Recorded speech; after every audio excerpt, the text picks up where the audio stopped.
hernie mën na dal xale buy door a judd sax. mën na dal waxambaane, mën na dal mag, mën na dal paa, amul âge daal. moo di boroom dalailul xayraati yitteem lu dul ku ñëw mu faj aajaati.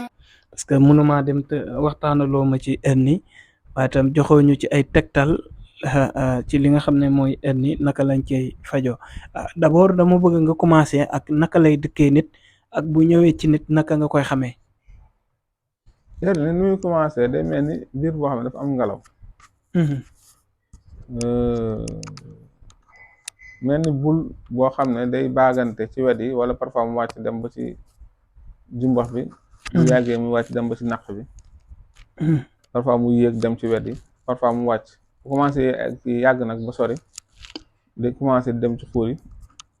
di ko réyal bu fu mu daal bu bësee xuur yi rek. mu yéegaat mel ni genre bul. dem ci kaw. su defee su jëkkateelu dis mu awu ci hernie bi fu mu nekk ci xuur yi. dem ba buy sëy sax dootu am sëy kàttanu sëy. ndax day néew doole. dem ba dootu mu yëkkatul diis. ndax lu mu def day awu ci hernie bi. ndax hernie boobu moom la hernie inguinale mooy bi nekk ci xuuru góor. yooyu lay commencé nit ki di ko bàyyi muy yaatu di gën a xotteeku di yaatu di jël air di yaatu di jël air ba nga xam ne day àgg foo xam ne nit ki bu soolee tubéy sax day feeñ hernie bi day feeñ te loolu yëpp su teelee jóg rek mën na wér incha allah. nañ dem léegi li nga xam ne moom laa bëgg a xam mooy moom tranche d'âge ñan la gën a yab daal. hernie mën na dal xale buy door a judd sax.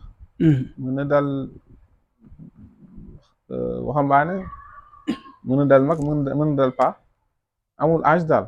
ok moom amul âge. amul âge tey képp koo xam ne dal na la est-ce que bu ñëwoon seet si Sëñ Babacar Diop dina ci mën a mucc daal.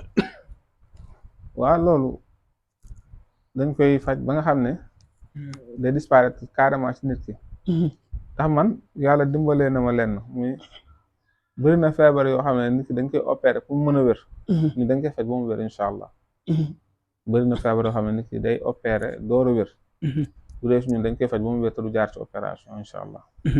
macha allah mu ngi noonu à chaque fois rek dañu am mbégte ak kontaante di jàkkaarloog moom numéro yaa ngi noonu ci suuf ngeen koy gis jël leen ko woote ci maana ngeen jot ko direct wala ci secrétaire yi kenn ngeen xool naka ngeen def pour mën a faju ci condition yu baax waaye condition yoo xam ne amul benn risque 100% naturel la mu ngi noonu xam naa sëñ bi dañ lay bàyyi nga daal di tàggoo nuyoowaat ak ñi nga xam ne ñoo ñu doon bàyyi xel.